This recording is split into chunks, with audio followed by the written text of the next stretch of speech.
Hello students, welcome to our channel Rajendra Samrat academy. इस video में हम पढ़ेंगे क्लास 6 का हिस्ट्री का चैप्टर 1, कब, क्यों, कब और कहाँ और कैसे। इस चैप्टर में जो दिया है, कौन सी घटना, क्या घटना घटी, कब घटी, कहाँ घटी और कैसे हुई, मतलब ये एक एक क्वेश्चन वर्ड दिए गए हैं, इनको पूरी तरह से डिफाइन किया गया है। तो चलते हैं चैप्टर को स्टार्ट करते हैं।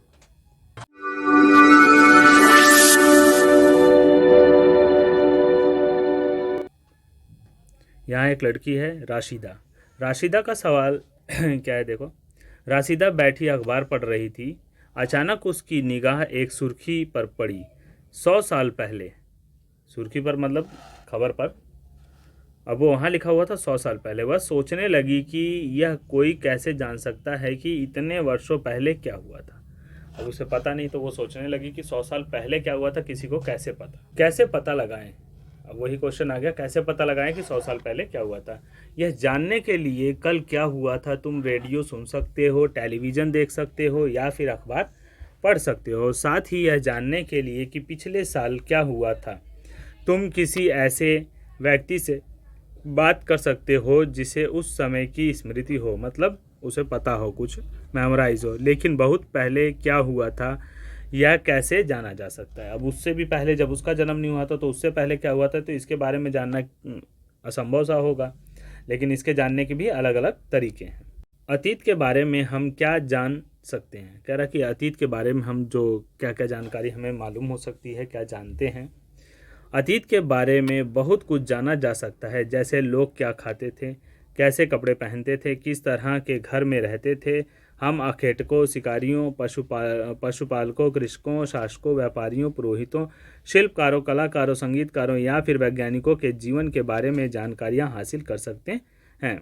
इन सब के बारे में हम जानकारियाँ इकट्ठा कर सकते हैं। यही नहीं, हम यह भी पता कर सकते हैं कि उस समय बच्चे कौन से खेल खेलते थे, कौन सी कहानियाँ सुनते थे, कौन से नाटक देखा करते थे या फिर कौन कौन से गीत गाते थे।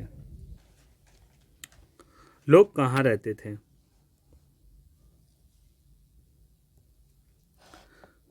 मानचित्र 1, पृष्ठ 2 में नर्मदा नदी का पता लगाओ। कई लाख वर्ष पहले से लोग इस नदी के तट पर रह रहे हैं। यहाँ रहने वाले आरंभिक लोगों में से कुछ कुशल संग्राहक थे जो आसपास के जंगलों की विशाल संपदा से परिचित थे। कह रहे कि नर्मदा नदी के किनारे सबसे पहले का जीवन था। बहुत लाखों वर्ष से पहले लोग रह रहे हैं वहाँ पे, और संग्राहक थे, मतलब किसी चीज़ को एकत्रित करना, स्टोर करना, ये करते थे। और जंगलों में बहुत चीज़ें पाई जाती थी जो ये इकट्ठा करते थे। अपने भोजन के लिए वे जड़ों, फलों तथा जंगलों के अन्य उत्पादों का यहीं से संग्रह किया करते थे। वे जानवरों का खेत भी किया करते थे, मतलब वो जंगलों से अपनी ज़रूरत की चीज़ें इकट्ठा करते थे और जानवरों का शिकार भी किया करते थे। उस समय में लोग नदी के किनारे रहते थे और ज़्यादातर जंगलों से ही अपना फल खाने के लिए, मतलब जो भी होता था, फल होता था, पेड़ पौधों से जो भी प्राप्त होता था, वो सब इकट्ठा किया करते थे और जानवरों का शिकार किया करते थे, जिससे उनका भोजन की पूरी व्यवस्था हो पाती थी। अब तुम उत्तर पश्चिम की सुलेमान और किरधर पहाड़ियों का पता लगाओ। अब कह रहे हैं कि इसमें कि उत्तर और पश्चिम की जो सुलेमान है और किरधर पहाड़ियाँ हैं उसका पता लगाओ। तो ये सारी चीज़ें हम अभी मैप में देखेंगे। इस क्षेत्र में कुछ ऐसे स्थान हैं जहां लगभग 8000 वर्ष पूर्व स्त्री पुरुषों ने सबसे पहले गेहूं तथा जौ जैसी फसलों का उपजाना आरंभ किया था। जैसे जौ और गेहूं को उन्होंने सबसे पहले लगभग 8000 वर्ष पहले यहाँ पे इसकी खेती शुरू की थी।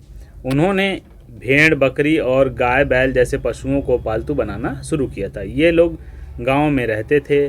उत्तर पूर्व में गारो तथा मध्य भारत में विंध्य पहाड़ियाँ का पता लगाओ। अभी ये कितनी पहाड़ियाँ हो गई, 2 पहाड़ी इधर हो गई, 2 पहाड़ी इधर हो गई, ये 4 पहाड़ियाँ हो गई। इन्हीं के बीच में ज़्यादा ये लोग अनुमान है कि रहा करते थे। ये कुछ अन्य ऐसे क्षेत्र थे जहाँ कृषि का विकास हुआ, जहाँ सबसे पहले चावल उपजाया गया। वे स्थान विंध्य के उत्तर में स्थित है। तो चावल जहाँ उपजाया गया वो विंध्य के उत्तर में स्थित है। ये है आपका मैप। अब यहाँ कहा गया था किरथर, किरथर ये रहा, सुमेलन, सुलेमान ये है, और बिंद पहाड़ियाँ ये रही, और उसके बाद गारो पहाड़ियाँ ये। यहाँ तक इनका विस्तार माना जाता है। यहाँ तक मतलब ये पहले खेती वेती करना शुरू किए थे तो इंसानों के बारे में यहाँ से पता लगा। ठीक, सिंधु नदी के किनारे तो ये सारे आ गए, यहाँ फैली हुई थी, ये सब यहाँ रहा करते थे। फिर उसके बाद यहाँ मध्य भारत में, और फिर इधर। और ऐसे ये देखो नदियाँ हैं, सारी नदियों का यहाँ पे चित्र दिया हुआ है। ये नदियाँ यमुना है, ये गंगा है, इनकी चंबल सहायक नदी हो गई, और फिर ये सारी हैं सोन नदी हैं। ऐसे ही ये सारी नदियों का मैप दिया गया है। मानचित्र पर सिंधु तथा इसकी सहायक नदियों का पता लगाने का प्रयास करें। अब सिंधु नदी और उसकी सहायक नदी हमने देख ही ली थी, जैसा कि देख लेते हैं एक बार फिर से। ये जितना है एरिया है, ये सिंधु नदी है और ये इसकी सहायक नदी है। झेलम, चेनाब, रावी, सतलज, व्यास, ये इसकी सहायक नदी हैं। इन्हीं से, इन 5 नदियों से मिलके पंजाब बनता है। ठीक, पन मतलब 5 और जाब मतलब पानी। सहायक नदियां उन्हें कहते हैं जो एक बड़ी नदी में मिल जाती हैं। लगभग 4700 वर्ष पूर्व इन्हीं नदियों के किनारे कुछ आरंभिक नगर फले फूले, मतलब 4700 ईयर अगो। तो ये कुछ नगर बसे थे। गंगा एवं उसकी सहायक नदियों के किनारे तथा समुद्र तटवर्ती इलाकों में नगर का विकास लगभग 2500 वर्ष पूर्व हुआ। तो सबसे पहले कहाँ बसे थे लोग? 4700 वर्ष पहले तो सिंधु नदी के किनारे, उसके बाद गंगा नदी, फिर उसके बाद धीरे धीरे गंगा नदी के किनारे बढ़ते बढ़ते वो समुद्र के किनारे तक लोग पहुंच गए। गंगा तथा इसकी सहायक नदियां सोन का पता लगाओ। तो जैसा हमने देख ही लिया था, गंगा है, गंगा आ रही थी, उसके बाद यमुना है, यमुना के बाद यहाँ सोन नदी थी। ठीक, गंगा के दक्षिण में इन नदियों के आसपास का क्षेत्र प्राचीन काल में मगध, वर्तमान में बिहार नाम से जाना जाता है। गंगा के किनारे जो क्षेत्र है प्राचीन काल से है, उसको मगध और बिहार के नाम से जाना जाता है। इसके शासक बहुत शक्तिशाली थे। उन्होंने एक विशाल राज्य स्थापित किया था। देश के अन्य हिस्सों में भी ऐसे राज्यों की स्थापना की गई थी। यानी कि इसके अलावा भी देश के अन्य हिस्सों में ऐसे राज्यों की स्थापना की गई। ज़्यादातर लोग पहले नदियों के ही किनारे बसा करते थे, जिससे मतलब उन्हें यातायात की सुविधा हो, रहने के लिए, खाने के लिए, पानी की सुविधा, सारी सुविधा, ताकि उसे आसानी से उन्हें मिल जाए। लोग सदैव उपमहाद्वीप के एक हिस्से से दूसरे हिस्से तक यात्रा की। लोगों ने पहले क्या थी कि एक महाद्वीप से दूसरे महाद्वीप के दूसरे हिस्से तक, एक से दूसरे हिस्से तक जाया करते थे। लोगों ने सदैव उपमहाद्वीप के एक हिस्से से दूसरे हिस्से तक यात्रा की। जैसे अगर वो इस कोने रहा करते थे तो इसके इस कोने तक इन्होंने यात्रा की, फिर चाहे वो पानी के थ्रू जाएं या चाहे जमीन के रास्ते से जाएं। कभी कभी हिमालय जैसे ऊंचे पर्वतों, पहाड़ियों, रेगिस्तान, नदियों तथा समुद्र के कारण यात्रा जोखिम भरी होती थी। फिर भी ये यात्रा करने के लिए असंभव नहीं थी। मतलब फिर भी जो यात्रा थी वो असंभव नहीं थी इनके लिए। अतः कभी लोग काम की तलाश में तो कभी प्राकृतिक आपदाओं के कारण एक स्थान से दूसरे स्थान जाया करते थे। जैसे कभी काम नहीं है तो एक जगह से वो दूसरी जगह चला जाया करते थे। कभी सूखा पड़ गया, भूकंप आ गया, या ऐसा कुछ भी हो गया तो वो भी एक स्थान से दूसरे स्थान जाया करते थे। कभी कभी सेनाएं दूसरे क्षेत्रों पर विजय हासिल करने के लिए जाती थी। अब जैसे राजा वाजा होते थे तो वो एक स्थान से, जैसे अब उन्होंने यहाँ जीत कर ली, यहाँ उनका साम्राज्य हो गया, तो दूसरे राज्य का पता लगा तो वहाँ पे भी जाते थे ताकि हमारा वहाँ पे भी साम्राज्य स्थापित हो। इसके अतिरिक्त व्यापारी कभी कभी काफिले में तो कभी जहाज़ों में अपने साथ मूल्यवान वस्तु लेकर एक स्थान से दूसरे स्थान जाते थे। जो व्यापारी वर्ग था वो कभी ज़मीन के रास्ते से काफिले में, या फिर यहाँ समुद्र के रास्ते से जहाज के जरिए वो जाया करते थे। धार्मिक गुरु लोगों को शिक्षा और सलाह देते हुए एक गांव से दूसरे गांव तथा एक कस्बे से दूसरे कस्बे जाया करते थे। जैसे जो ज्ञान बांटा करते थे, जो धार्मिक गुरु होते थे, धर्म का प्रचार करने के लिए वो एक गांव से दूसरे गांव तक जाया करते थे। उनका क्या था, ज्ञान का प्रसार करना, तो वो एक जगह से दूसरी जगह में बढ़ा करते थे। आगे एक जगह रुक के उन्होंने ज्ञान दे दिया लोगों को, फिर वहाँ से कुछ दिन रहते थे, फिर उसके बाद अगले गांव में बढ़ जाते थे। कुछ लोग नए और रोचक स्थानों को खोजने की चाह में उत्सुकतावश भी यात्रा किया करते थे। जैसे कुछ लोगों को इच्छा होती है कि नई नई जगह जाना, नई नई जगह घूमना, तो वो इस उत्सुकता से भी जाया करते थे। इन सभी यात्रियों से लोगों को एक दूसरे के विचार को जानने का अवसर मिला। अब नए नए लोग एक जगह से दूसरी जगह जाते थे, तो उनकी संस्कृति, उनके विचार वो वहाँ जाके बताते थे लोगों से, और वहाँ की वो सीखा करते थे। इससे सबको जानने का अवसर मिला। आज लोग यात्रा क्यों करते हैं? तो ये प्रश्न होता है कि पहले तो मान लो चलो ऐसे करते थे लोग घूमने, लेकिन आज क्यों करते हैं? एक बार फिर से मानचित्र एक को देखो। पहाड़ियाँ, पर्वत और समुद्र इस उपमहाद्वीप की प्राकृतिक सीमा का निर्माण करती हैं। हालांकि लोगों के लिए इन सीमाओं को पार करना आसान नहीं था। जिन्होंने ऐसा चाहा वे ऐसा कर सके। वे पर्वत की ऊंचाई को छू सके तथा गहरे समुद्र को पार कर सकें।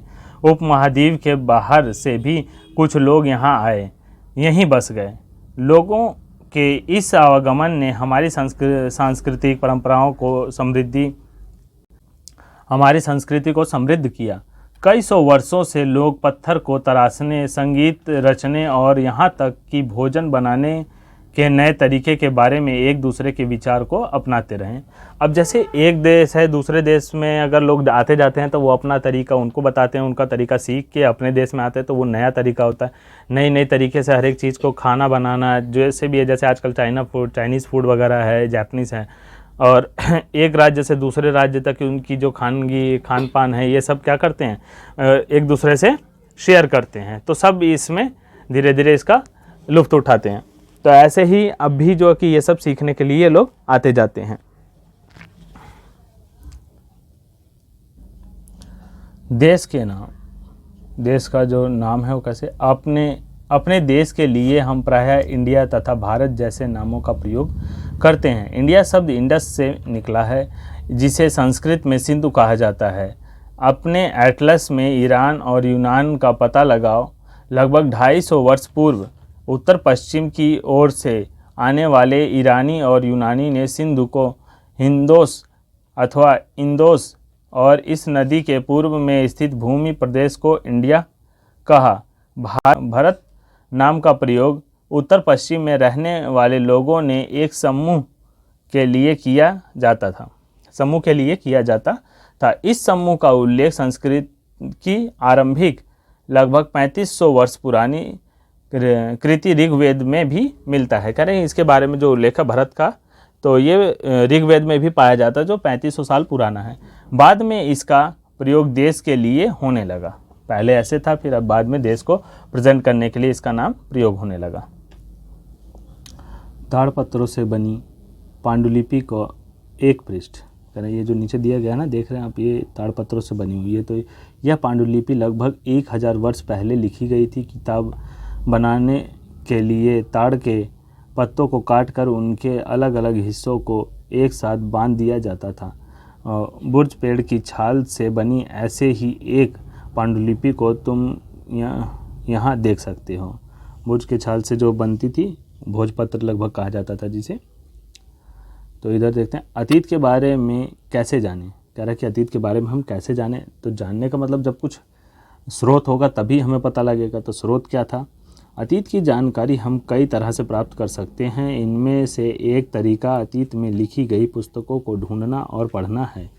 अतीत में जो लिखी गई पुस्तकें थी, अब जैसे इस पर लिखा गया था तो इसको हम ढूंढ के इसको हम पढ़ते हैं, तो इसके बारे में हमें, अगर हम उसकी जो लिपि है, उसका जो लेखनी है, अगर उसको हम पढ़ पाते हैं तो उससे हमें पता चलता है, तो उसको हम जान सकते हैं।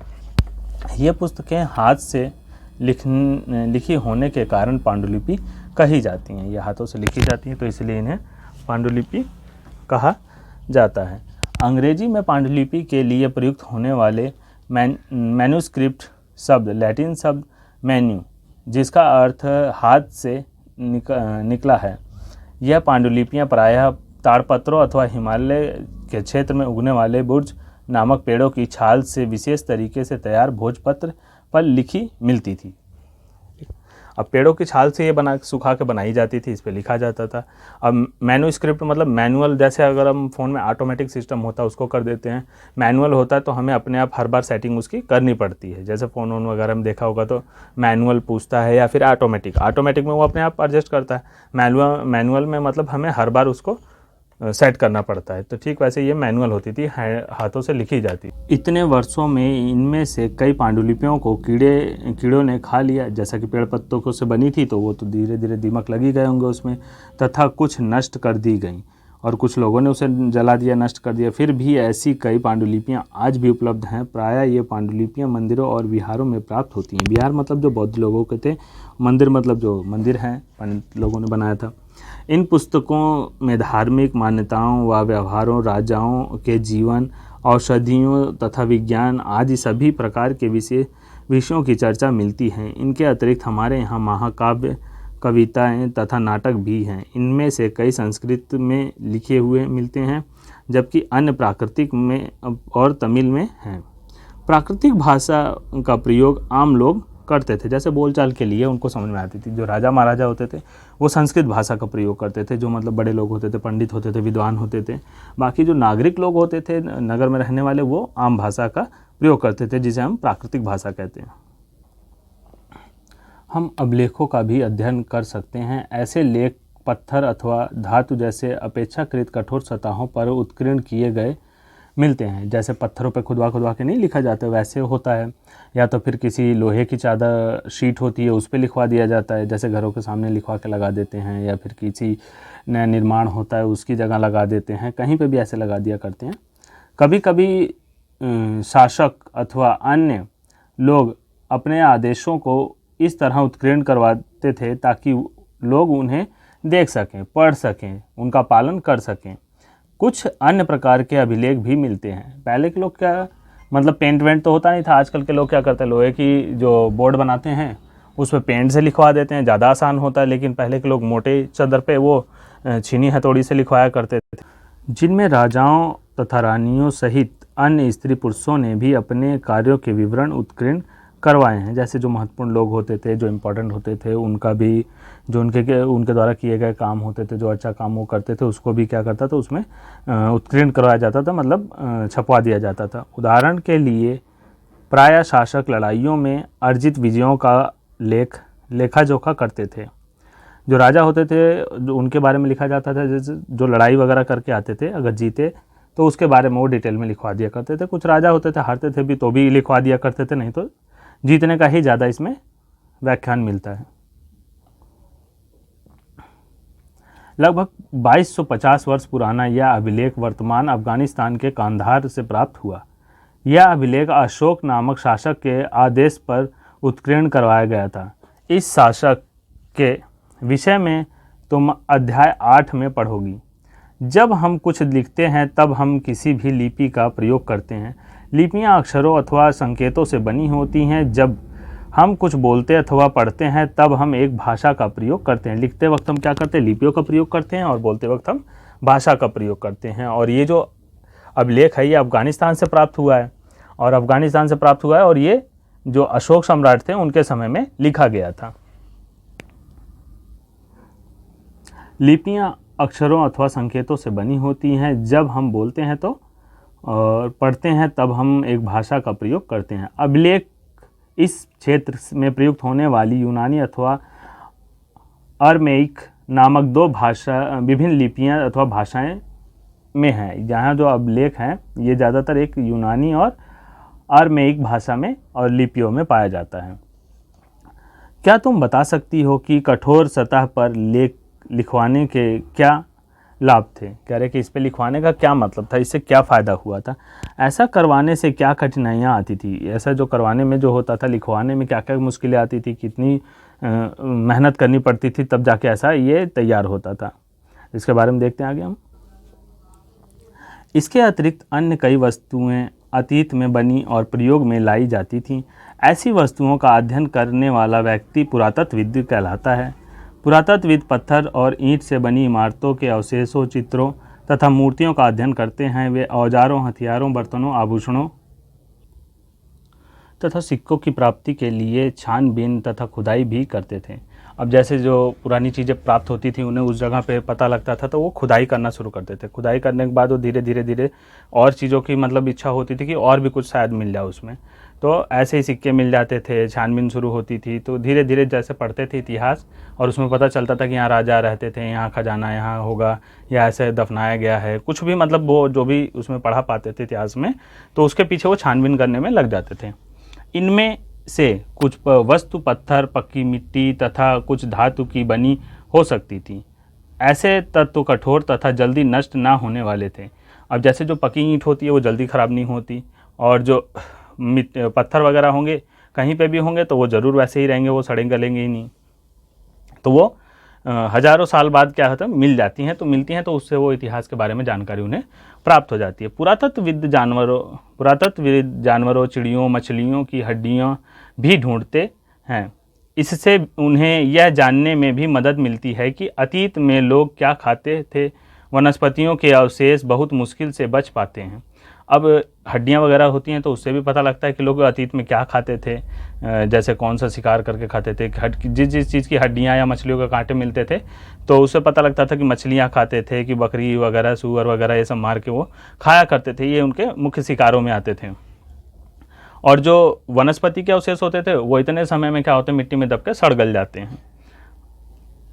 यदि अन्न के दाने अथवा लकड़ी के टुकड़े जल जाते हैं तो वे जले हुए रूप में बचे रहते थे। पांडुलिपियों, अभिलेखों तथा पुरातत्वों से ज्ञात जानकारियों के लिए इतिहासकार प्रायः स्रोत शब्द का प्रयोग करते हैं। इतिहासकार उन्हें कहते हैं जो अतीत का अध्ययन करते हैं। इतिहासकार मतलब जो इतिहास के बारे में जो जानते हैं, उनके बारे में पढ़ते हैं, उनकी खोज करते हैं, उन्हें हम इतिहासकार कहते हैं। स्रोत के प्राप्त होते ही अतीत के बारे में पढ़ना बहुत रोचक हो जाता है। स्रोत के बारे में जैसे ही प्राप्त होता है और उसके बारे में फिर पढ़ते हैं, स्रोत जहाँ से प्राप्त होता है तो उसके बारे में वो पढ़ते हैं, उसके रोचक जानकारी होती है कि मतलब क्या मिला, कैसे मिला, जैसे सस्पेंस टाइप का हो जाता है। क्योंकि इन स्रोतों की सहायता से हम धीरे धीरे अतीत का पुनर्निर्माण करते हैं। अब जैसे कोई चीज़ मिल गई, अब उसको पूरी जानकारी उस पर हमें चाहिए, अगर हम ज़रा सा वो कहते हैं ना क्लू मिल जाता है तो उसको फिर हम और जानने की कोशिश करते हैं। फिर और जैसे पज़ल हो गई, कुछ भी हो गया, तो वैसे ही इतिहास में भी जो चीज़ें हमें मिल जाती है फिर उसके बारे में हम और से ज़्यादा जानकारी इकट्ठा करने की कोशिश करते हैं। इससे होता क्या है, फिर हम धीरे धीरे और उसके बारे में विस्तार से जान जाते हैं और फिर उसको प्रयोग करने की कोशिश करते हैं।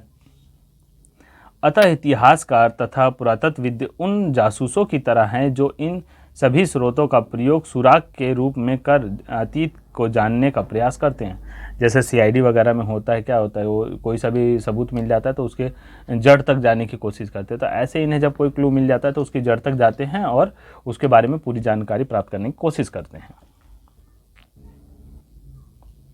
अतीत एक या अनेक, कह रहे हैं अतीत हमारा एक हो सकता है या अनेक हो सकता है, ये कौन जानता है। जब तक हम उसके बारे में नहीं जानेंगे तब तक हमें पता ही नहीं है एक है कि अनेक है।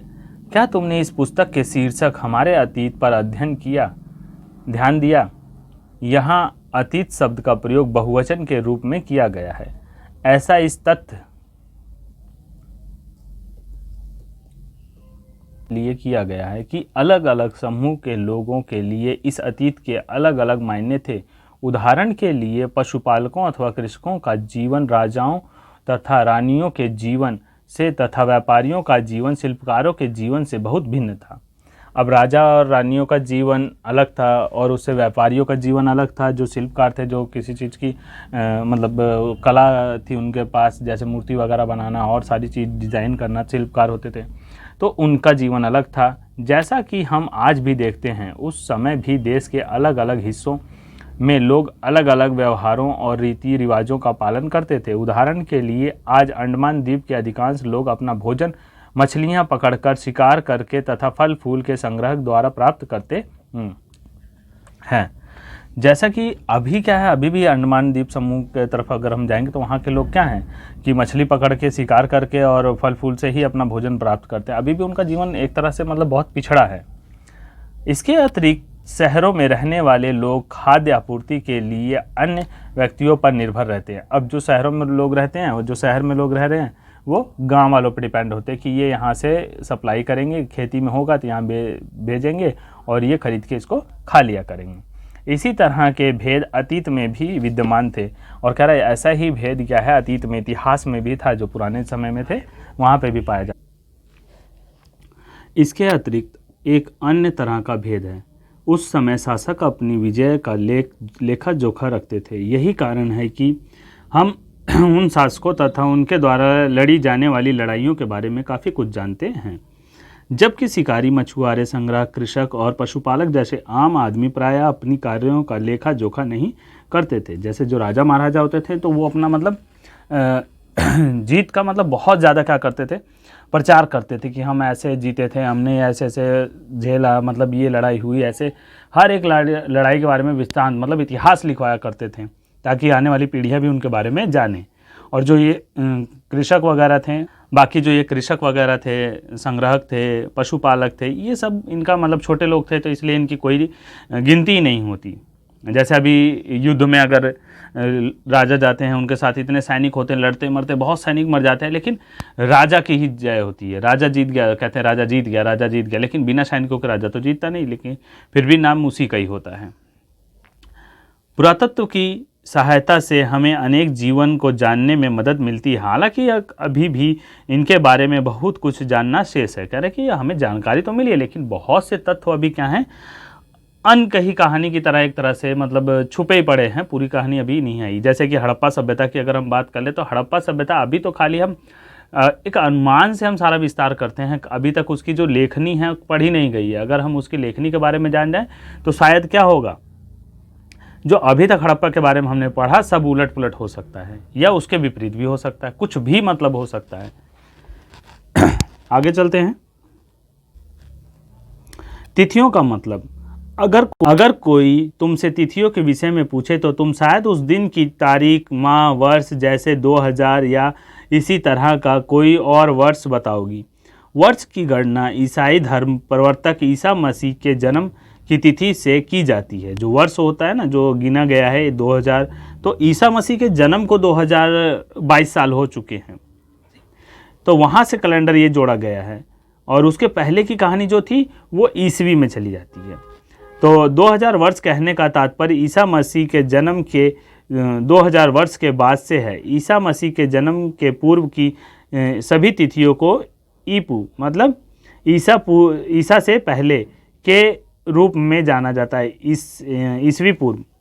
इसी पुस्तक में हम 2000 को अपना आरंभिक बिंदु मानते हुए वर्तमान से पूर्व की तिथियों का उल्लेख करेंगे। कह रहे हैं कि हम 2000 सन 2000 को क्या अपना मुख्य बिंदु, आरंभिक बिंदु मान के हम सीधे क्या करेंगे, उससे पहले के बारे में एक्सप्लेन करेंगे, मतलब उसके बारे में इतिहास को हम जानेंगे।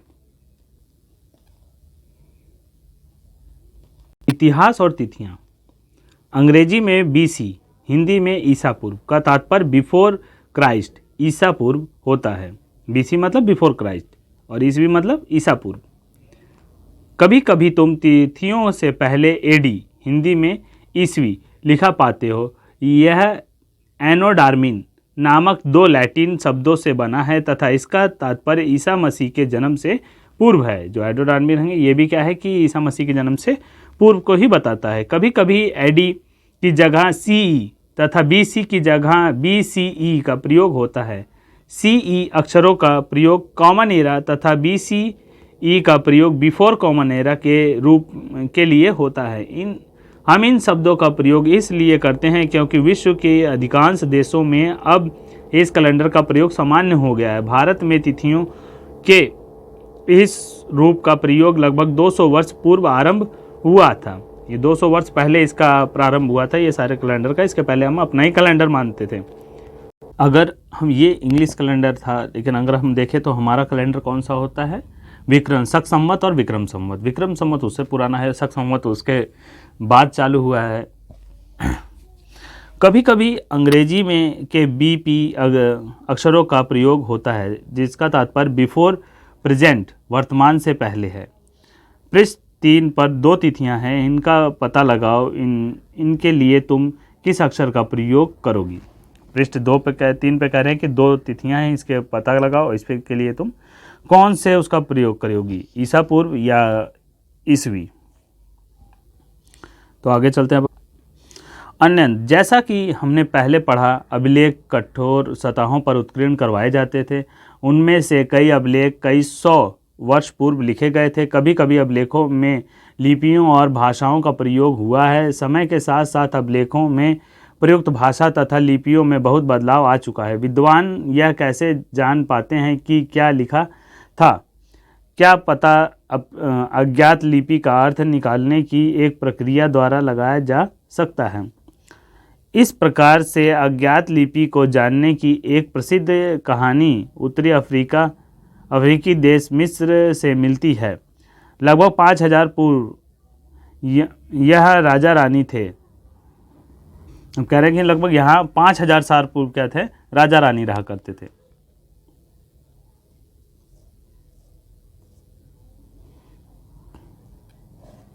मिस्र की उत्तरी तट पर रोसेटा नाम का एक कस्बा है। यहाँ से एक ऐसा उत्कीर्ण पत्थर मिला है जिस पर एक ही लेख 3 भिन्न भिन्न भाषाओं तथा लिपियों, यूनानी तथा मिस्र लिपि के 2 प्रकार में है। कुछ विद्वान यूनानी भाषा पढ़ सकते थे। उन्होंने बताया कि यहाँ राजा तथा रानियों के नाम एक छोटे से फ्रेम में दिखाए गए हैं। इसे कारतूस कहा जाता है। ये कारतूस मतलब फ्रेम वाला है, वो गोली वाला नहीं है। इसके बाद विद्वानों ने यूनानी तथा मिस्र संकेतों को अलग अलग रखते हुए मिस्री अक्षरों की समर्थक ध्वनि की पहचान की। अब उसके मतलब स्वर की पहचान इन्होंने की। जैसा कि तुम देख सकते हो कि यह एल अक्षर के लिए शेर तथा ए अक्षर के लिए चिड़िया के चित्र बने हैं। एक बार जब उन्होंने यह जान लिया कि विभिन्न अक्षर किनके लिए प्रयुक्त हुए हैं, तो वे आसानी से अन्य अभिलेखों को भी पढ़ सकते हैं। अब जैसे कोई लिखा गया, अब तुम नहीं जानते उस भाषा को, तो अंदाज़ा लगा लोगे कि इस अक्षर के लिए ये शब्द यूज किया गया है इस बात के लिए, और फिर धीरे धीरे हम क्या करेंगे, उसी अनुमान से उसको आगे पढ़ सकते हैं। इसी के साथ हमारा ये चैप्टर ख़त्म होता है। मिलते हैं फिर नेक्स्ट चैप्टर में। ये चैप्टर बहुत इंपॉर्टेंट है, यूपीएससी के लिए भी इंपॉर्टेंट है। जो पूरा सीरीज चल रही है 6th क्लास की हिस्ट्री की, ठीक, बहुत इंपॉर्टेंट है। इसमें से क्वेश्चन आया ही करते हैं, लगभग कहीं ना कहीं पूछे ही लिए करता है। जैसे कि अभी भी क्वेश्चन आप देख रहे हो कि कृषि का आरंभ 8000 वर्ष पूर्व हुआ था। सिंधु सभ्यता के प्रथम नगर 4700 वर्ष पूर्व। गंगा घाटी के नगर मगध का बड़ा राज्य 2500 वर्ष पूर्व। वर्तमान लगभग 2000 वर्ष पूर्व। आज से 2000 सन पहले से क्या वर्तमान प्रेजेंट टाइम माना गया है। तो ये सारे इंपॉर्टेंट इसमें हैं जो कभी भी पूछ सकता है। फिर मिलते हैं नेक्स्ट वीडियो में। ओके, वीडियो को शेयर और लाइक करना ना भूलें, और जिन्होंने सब्सक्राइब नहीं किया है चैनल को सब्सक्राइब कर लें, नोटिफिकेशन ऑन कर लें, ताकि आने पे दूसरी जो भी वीडियो आएगी तुरंत आपको मिल जाया करेगी। Okay, thank you students, bye.